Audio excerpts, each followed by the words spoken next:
سو چاہے اس کو کوئی میری طرح کا باوردی شخص مینج کر رہا تھا یا کوئی سویلین، مقصد صرف یہ ہے کہ اس مینڈیٹ کو استعمال کر سکے. اور میں یہ کہوں گا کہ اس مینڈیٹ کو I utilize it till the hilt, and credit جاتا ہے حکومتی اداروں کو جو میرے ساتھ کوآپریٹ کر رہے تھے کہ انہوں نے میری بھرپور مدد کی. پرائم منسٹر انسپیکشن کمیشن جس کا میں سربراہ تھا، اس کا مینڈیٹ انسپیکشنز اینڈ انکوائریز کے ساتھ ہے. تو کچھ حد تک آپ یہ کہہ سکتے ہیں کہ اس کی ویلیو اس حد تک ضرور تھی کہ یس کہ پرائم منسٹر کا یہ آدمی ہے، لیکن یہ میں آپ سے کہوں کہ جب تک پولیٹیکل ویل یا پولیٹیکل جو حکومت ہے، جو سیاسی حکمران ہیں، ان کی مدد شامل حال نہ ہو تو کچھ کام ہو نہیں سکتا. ادارہ ہو ایفیشینٹ ہو، لین ہو، اس کا پروسیجرل ایسا نظام ہو کہ تمام جگہوں سے اداروں سے معاونت وہ حاصل کر سکے، مینڈیٹ اس کا کلیئر ہو. لیکن اگر اس کے پاس ڈیٹا نہیں ہوگا تو وہ مار کھا جائے گا وہ ادارہ. ابھی اگلی اسی سلائیڈ کے اوپر اگر ہم دوسرے پوائنٹ پہ دیکھیں ڈیٹا مینجمنٹ، اس سے پیچھے والے اگر ہم سلائیڈ پہ جائیں تو let's go back to slide. Lack of adequate seismic monitoring capability and building codes. لوگ یہ بھی سوال پوچھتے ہیں جی کہ ہمارے پاس یہ وہ جگہیں ہیں جہاں پہ ہم نے ظاہر ہے نیوکلیر پاور ہے تو ہم نے زمین کی تو کھدائی ٹھیک کی ہوگی، ہم برج بھی بناتے ہیں، بلڈنگز بھی بناتے ہیں، اور سسمک ہم نے اس کی اسسمنٹس بھی کی ہوں گی. ہمارے پاس سسمک اسسمنٹس نہیں تھی یا ہم نے استعمال نہیں کی؟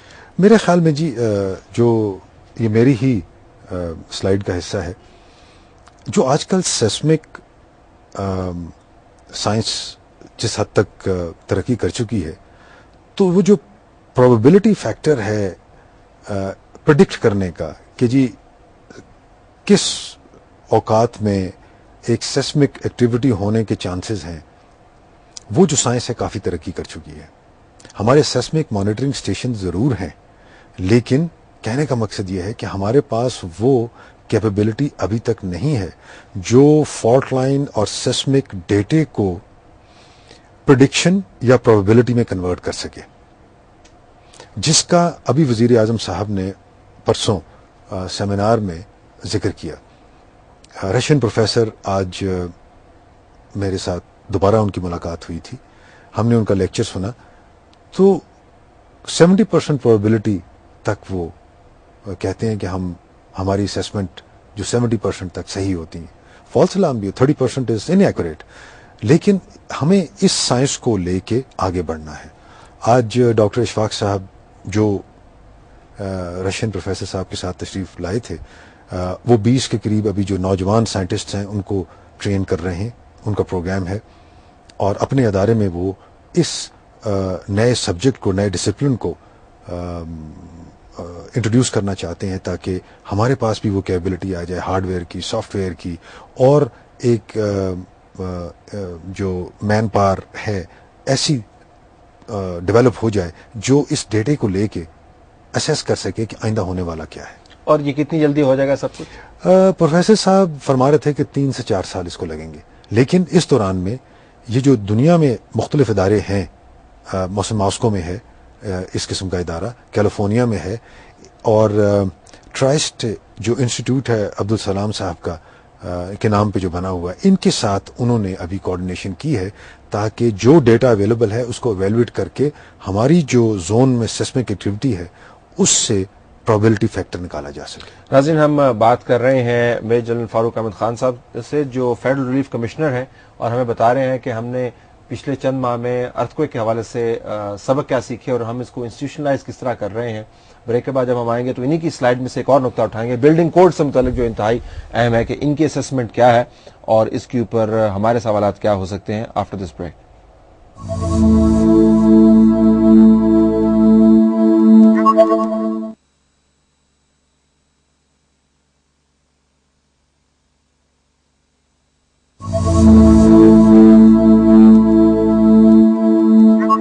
پروگرام میں خوش آمدید ناظرین. ہم نشست کر رہے ہیں میجر جنرل فاروق احمد خان صاحب سے جو فیڈرل ریلیف کمشنر ہیں. ان سے پوچھ رہے ہیں کہ انہوں نے کیا سبق نکالے ہیں پچھلے چند ماہ کی جو ان کی اسسمنٹ رہی ہے ارتھکویک کے حوالے سے. بلڈنگ کوڈز ایک پالیسی آلریڈی آ چکی ہے. ہمارا خیال ہے کہ پالیسی کا ہونا بڑی اچھی بات ہے، اور اچھی پالیسی ہو تو بہت ہی اچھی بات ہے، لیکن implementation is problematic. Building code جو نئے آئے ہیں ان کی چیدہ اگر آپ ہمیں بتائیں کہ what is it that you are trying to do as far as building codes are concern. جی، بلڈنگ کوڈ جو ہیں بنیادی طور پہ ایرا کی رسپانسبلٹی ہے، انہوں نے اس کو وضع کیا ہے. کہنے کا مقصد یہ ہے کہ ہماری جو سیسمک ایکٹیویٹی ہے، جو فالٹ لائنز ہیں، اور جو جیوگرافی ہے، اور جو اوور آل سچویشن بنتی ہے، اس کو ذہن میں رکھتے ہوئے ہر علاقے میں جو عمارات تعمیر کی جاتی ہیں وہ ایک خاص اصول اور ایک خاص پیمانے کے مطابق ہونی چاہیے. سو ہر علاقے کے لیے علیحدہ بلڈنگ کوڈ ہوں گے. اسلام آباد کے بلڈنگ کوڈ پچھلے دنوں پریزنٹ ہوئے تھے. امید ہے کہ ان کے اوپر عمل درآمد ہوگا. رولز، ریگولیشنز، لا جب تک ان پہ عمل درآمد ممکن نہ ہو وہ کاغذی پرزے رہ جاتے ہیں. لہٰذا ہر علاقے کے لیے بلڈنگ کوڈ وضع کر دیے گئے ہیں. یہ جو علاقہ جہاں اتنی آفت آئی، اس علاقے میں بھی بلڈنگ کوڈ مہیا کر دیے گئے ہیں، لیکن اس کی امپلیمنٹیشن جو ہے وہ بہرحال ابھی دیکھنے والی رہتی ہے. لیکن اس میں ایک جو سلور لائننگ ہے وہ یہ کہ کم از کم گھروں کی حد تک جو ایک ساتھ دی جائیں گی پیسے کی، وہ ایک ہر سٹیج کے اوپر انسپیکشن کے بعد، سرٹیفائی ہونے کے بعد کہ جی وہ گھر جو بنایا گیا ہے اس ڈیزائن کیا، ان پیرامیٹرز کو ذہن میں رکھ کے پھر دوسری قسط دی جائے گی. اس سے امید ہے کہ لوگ اس چیز کو ذہن میں رکھیں گے کہ انہوں نے مکان کس نوعیت کا بنانا ہے، کیا وہ کوڈز اور پیرامیٹرز اور جو ڈیزائن تفویض کیا گیا ہے اس کے مطابق ہے کہ نہیں. کوڈز، پیرامیٹرز، ڈیزائن جس طرح آپ نے کہا جو دیا گیا ہے بہت اچھی بات ہے، اور ہمیں پہلے سے کرنا چاہیے تھا. بعض کوڈز اگر امپلیمنٹ ہوئے ہوتے پہلے سے تو شاید اتنا نقصان بھی نہ ہوتا. 175 میں کتنے کوڈز، 1,75,000 میں، 175 کہہ گیا معذرت، 1,75,000 میں کتنا آپ تگڑی بلڈنگ کھڑی کر سکتے ہیں؟ جی، یہ اگر آپ کو یاد ہو 85% سے زیادہ جو گھر ہیں وہ دیہی ہیں. اس علاقے میں جو دیہی گھر ہیں وہ آپ کو علم ہے کہ ایک کمرہ یا دو کمروں کے اوپر ہوتے ہیں، اور جو اندازہ لگایا گیا تھا وہ یہی کہ اس سے زیادہ دیہی علاقوں میں کاسٹ نہیں کرے گا. شہری علاقوں میں یس اس سے گھر نہیں بن پائے گا، لیکن پھر سب کو یکساں رکھنے کے لیے جو میکسیمم زیادہ سے زیادہ لوگ تھے ان کے سٹینڈرڈ کو ذہن میں رکھتے ہوئے سب کو پیسہ بانٹا گیا. جو 40 لاکھ کا گھر جس کا تھا اس کو بھی یہی ملے گا، اور جس کے پاس ایک کٹیا تھی اس کو بھی یہی ملے گا.